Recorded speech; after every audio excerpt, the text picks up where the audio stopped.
So last week, what I ended up doing was going through my worst cards MLB The Show 21. A bunch of cards had really good attributes and should have been really good, but really didn't live up to the hype. Today, we're going to do the opposite. We're going to choose my best cards and go through why I did so well with each of these players. We tried to go through the bad cards to pick up on a trend, see if there was a reason why I was struggling. Maybe it was something to help me choose who I should be starting in my lineup or not. This time around, what we're going to be doing is we're going to go through it in a similar manner, but we're going to see if we could pick up some similar trends of what I actually liked in players and why I liked certain players over others. So I'm going to go position by position, try to give a primary position, go through the actual stats of how I performed with that player, and see exactly why I probably did well with them. First, the catcher, we have to talk about 98 Kyle Schwarber. I know he's not technically a primary catcher, but he was basically used as a primary catcher. Wasn't really used anywhere else. The attributes versus righties were great. I have him parallel 5. He hit 376 with a 1300 OPS, which basically has not been come close to by any of my other catchers throughout most of the year. The lefty swing was really good, especially when you face a lot of righties. He does get day player, which I guess helps him, but I really don't think that's a factor. I just feel like I had a really good gauge with swing, turned on every inside pitch and crushed it out. He was a very top tier lefty catcher for me, man. At first base, it has to be none other than Lou Gehrig. I just love his swing. It's just buttery smooth.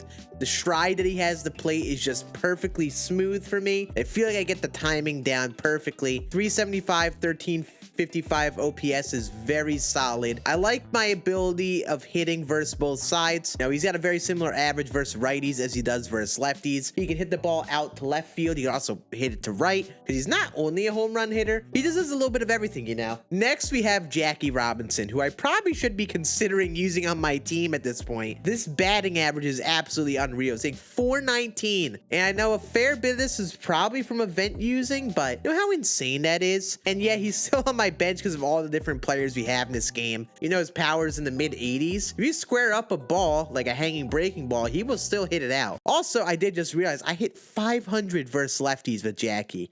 At shortstop, it has to be 98 Trey Turner. I hit 467 with the guy, nearly 200 at bats. 1458 OPS. You know how unreal that is? The contact is elite, a lot like the Jackie Robinson type. He has 99 speed like Jackie, but he also gets a lot of quirks, and I think the quirks really allowed for this card to hit with some serious power. The only reason I stopped using was because of his defense. Now, I don't want to play silver fielding at shortstop. Also, everyone used this card. I like using cards that are different from the masses whenever I can, and forever people use this card, and it actually drove me nuts because I literally can't get him out. And now there's a 99 overall. Next, at third base, of course, we got to talk about Chipper Jones. I used him basically since I got him about 1 month into the game. Got collections on all the money spent, and I was able to get him. He was on my team basically all year. That's why I have 760 plate appearances with him and 27,000 parallel XP. Normally, I'm not a big fan of Chipper Jones cards. I don't necessarily know why. I'm pretty sure it's a lack of power. This card does have the power, though.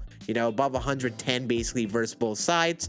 Very good versus lefties. He had his ups and downs. I use him a lot on Legend, Hall of Fame, whatever difficulty, and I still hit 399 with the guy. That's absolutely unreal. That's probably the best I've ever done with a collection reward ever in this game, really. Now in left, we have to talk about hammering Hank Aaron. Absolute legend. I just like this card probably for a lot of the same reasons I like Lou Gehrig. I really do like his swing. I have the ability to hit the ball inside, but I really like his opposite field hitting ability. A lot of people will pitch him away, and he has a really good swing to right field, and I like his ability to hit the ball down the line there. Very fun card. He does it with power, and I really think, you know, 369, 1300 OPS is very, very good.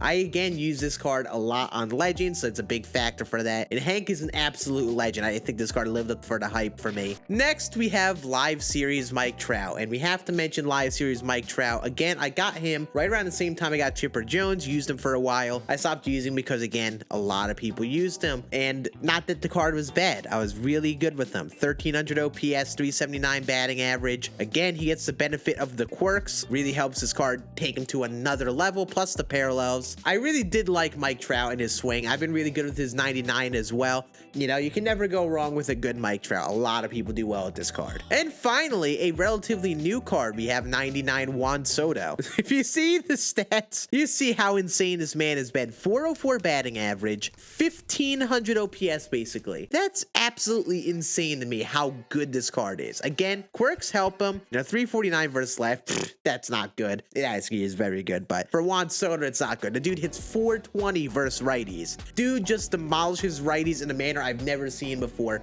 Don't inside fastball to him, GG's, dude. Now we go to the bench, and the bench has a good mix of early game cards that I really like that I haven't used in a while or only used in BR. Some other cards that I think were a little bit slept on. First, we have 88 Salvador Perez, the 42 series. I recently got him parallel 5. This was my beginning game catcher, and this is how I knew I liked every Salvador Perez card. He hit 407 with a 1500 OPS, and while I think this is a lot on Hall of Fame at the start of the year, I didn't play on Legend at that point in the year very much. Also, I think I used him in BR a good bit, so that did boost up things a bit, but I really did like this card. He was my go-to catcher for a bit to start the year, and him, and another card we're going to talk about now, were just very, very good for me off the rip day one. That other card being Mr. 42 series Joey Gallo, you know. At the beginning of the year when I was playing on All-Star and Hall of Fame, this card just absolutely owned, man. Like, he was a must-have for me. I just really love the power, and when you're facing not good pitchers at the beginning of the year, you really don't need to worry too much about the contact if you're good with your PCIs. And just this card had unreal defense. I mean, look at the fielding. It's literally 99 all around at parallel 5. It's just absolutely nutty. And as an FYI, I hit 400 with this guy in 233 plate appearances. Another one, man. And he's hitting better versus lefties and righties. Next, we have probably my favorite Battle Royale card, Mike ZUNINO. And now you see the 15 contact versus right. You're like, oh, scan. Why would you ever draft that card? On All-Star difficulty, 15 contact against not great pitchers. That's really not that much of a concern. Mike ZUNINO, every single ZUNINO card I have been really good with. Honestly, I feel like I got a parallel 5 him by the end of the year. It's only just 494 batting average, 1800 OPS. He's slugging 1296. That means that 29 of his 40 hits are extra base hits. That's just absolutely unreal, man. Next, we have one of my favorite cards from the beginning of the year, the monthly award Byron Buxton. I know a lot of people really liked him. The attributes were very well rounded at the point of his release. He had diamond fielding, the 99 speed. And you look at the quirks, again, he gets Road Warrior, Day Player, Breaking Ball here, which made him a little bit better. But I did really like this card. He hit 394. Again, just like, he was very well rounded. He was very good in every part of the game. In the beginning part of the game, while I didn't have Trout out there, I don't think, this card was absolutely a must use. And finally, I have to mention Giancarlo Stanton, this 96 second half hero version, by the way. I actually started him in my God Squad. I know a lot of people saw the 66 contact versus right by the time he was out, like, oh, who's gonna use this card, right? He has 125 power versus both sides. Absolutely a must start for me. I love every single one of his cards, and this is in mostly ranked seasons here. 483 batting average with a 1725 OPS. He hit 524 versus lefties. Honestly, I should really be considering using him as a bench bat right now. Now for the pitching, we're going to kind of go through it quickly, especially in the rotation. I did cover the pitching in my worst players video last time around, so I feel like it's warranted for me to cover this now. First, we have 99 Felix Hernandez. This is an easy one. A lot of people like this card. While a lot of the pitches are kind of close in speed, you know, I can make that changeup look like a sinker. I can make that cutter look like a sinker. I can make the sinker look like a four seam. The pitch mix is elite with this card. The control, very good.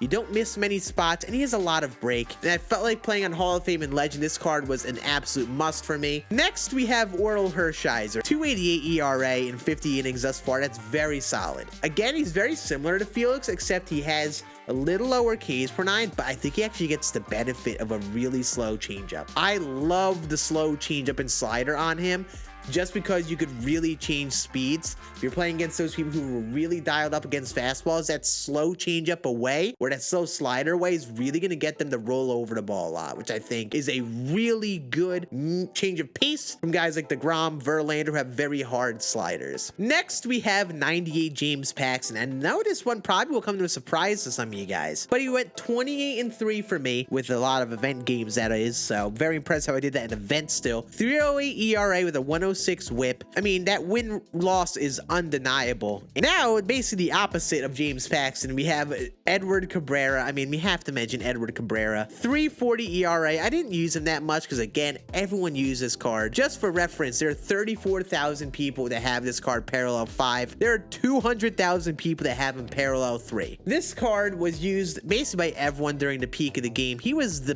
pitcher you faced all the time. And finally, 93 monthly award Corbin Burnes. This is when I knew I really like Corbin Burnes, and I really was hoping for a boosted card of his. 2.90 ERA in 71 innings on parallel 4.